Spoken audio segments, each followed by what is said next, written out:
ایک جوان آدمی نہایت غمگین خلیفہ عبد الملک کے پاس آیا۔ خلیفہ عبد الملک نے اس سے رنج و غم کی وجہ پوچھی تو وہ جوان کہنے لگا، میں اپنے گناہ کے سبب سے غمگین ہوں۔ خلیفہ عبد الملک نے اس سے پوچھا، تیرا گناہ زمین و آسمان سے بڑا تو نہیں ہے؟ اس نے کہا، بڑا ہے۔ عبد الملک کہنے لگا، تیرا گناہ عرش سے بڑا تو نہیں ہے؟ وہ کہنے لگا، عرش سے بھی بڑا ہے۔ عبد الملک نے کہا، تیرا گناہ بڑا ہے یا اللہ کی رحمت؟ اس پر اس نوجوان نے خاموشی اختیار کر لی۔ عبد الملک نے اس سے پوچھا، تیرا گناہ کون سا ہے؟ وہ کہنے لگا، میں کفن چور تھا، 5 قبروں کے مردوں نے مجھے توبہ پر آمادہ کیا۔ جب ان میں سے میں نے پہلی قبر کو کھولا، میں نے دیکھا کہ اس مردے کا رخ قبلے کی طرف سے پھیر دیا گیا تھا اور وہ سخت عذاب میں بھی مبتلا تھا۔ میں ڈر کر وہاں سے بھاگنے لگا تو آواز سنائی دی، تو اس مردے سے کیوں نہیں پوچھتا کہ وہ کس وجہ سے ایسے عذاب میں گرفتار ہے؟ میں نے کہا، مجھ میں اتنی ہمت نہیں کہ میں اس سے یہ بات پوچھ سکوں۔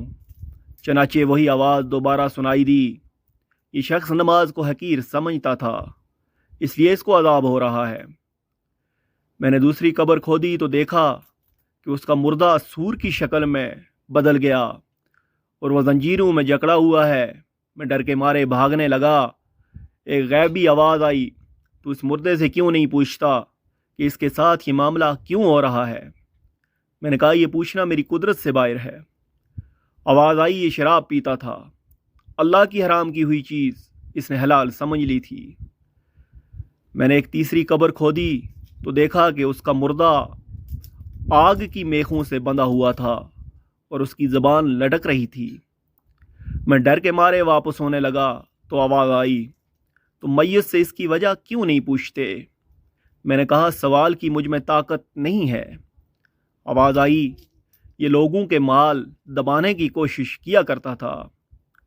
میں نے ایک چوتھی قبر کھودی تو دیکھا وہ مردہ آگ میں جل رہا تھا اور اسے مار بھی پڑ رہی تھی، اس کی چیخیں بلند ہو رہی تھیں۔ مجھ پر وحشت طاری ہو گئی اور میں واپس بھاگا۔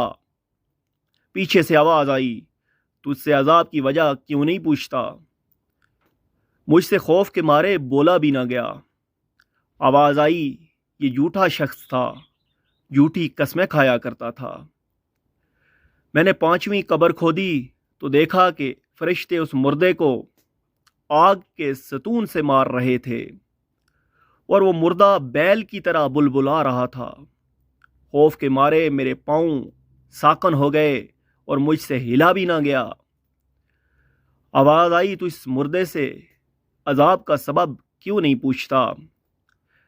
میں نے کہا، یہ سوال میری طاقت سے باہر ہے۔ آواز آئی، یہ شطرنج کھیلا کرتا تھا، حالانکہ اللہ کے رسول نے اس کام سے منع کیا تھا۔ مطلب یہ کہ قبر کا عذاب دل، آنکھ، کان، زبان، پیٹ، شرمگاہ، حتیٰ کہ سارے بدن کے گناہوں کے سبب سے ہوتا ہے، اور ان